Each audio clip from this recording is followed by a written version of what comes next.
Hapon nang naglalakad si Angela pauwi mula sa paaralan.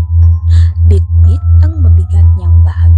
Ramdam ang pagod sa buong katawan. Matagal na siyang naghahanap ng matutuluyan.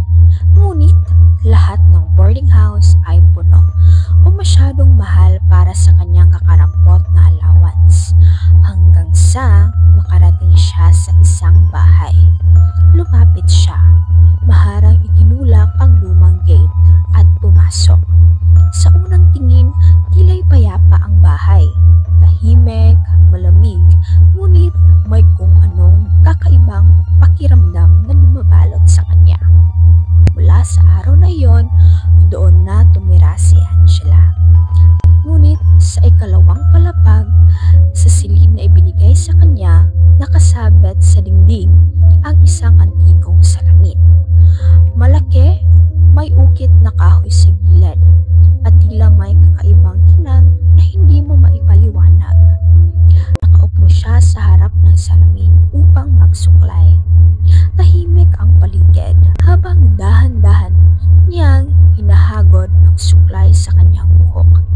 Napansin niyang tila nagbago ang kanyang refleksyon.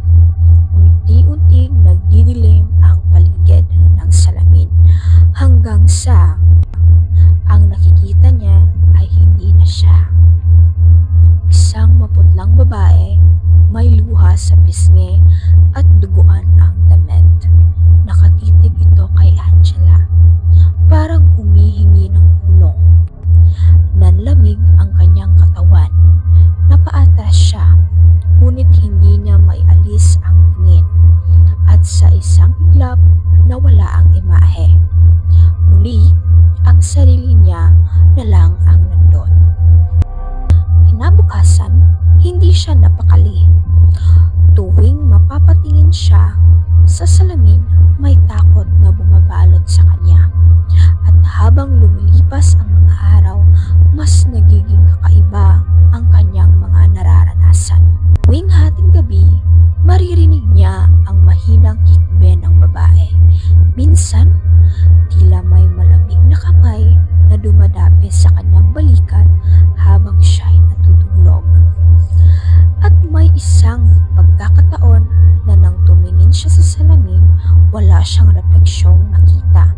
Ang babae lamang ang naruroon, nakatingin at umiiyak. Minsan, habang naglilinis ng silid, napahinto siya sa tapat ng salamin. Doon niya napansin ang maninipis na bitak sa gilid, tila bakas ng luma at matinding hampas. Habang tinitignan niya ito, may biglang sumagi sa kanyang isip.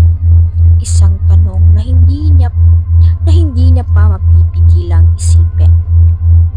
Ano nga ba ang tunay na nangyari dito? At doon, unting-unting sumulpot sa kanyang isipan ang mga imahe ng nakaraan. Isang gabing puno ng takot at pagdurusa. Isang babae ang minsang tumira sa kwartong iyon. Habang nagsusuklay, biglang may pumasok na lalaki. Hindi siya nakalaban. Siya ay pinaslang at iniwan sa harap ng salamin na naging tahimik na saksi sa kanyang pagkamatay. Napatigil si Angela. Naramdaman niyang dumaloy ang luha sa kanyang pisngi. Hindi dahil sa takot, kundi sa awa. Sa sandaling iyon, naunawaan niya ang salamin ay hindi ordinaryong bagay. Isa itong pintuan at sa likod nito may kaluluwang humihingi ng kapayapaan.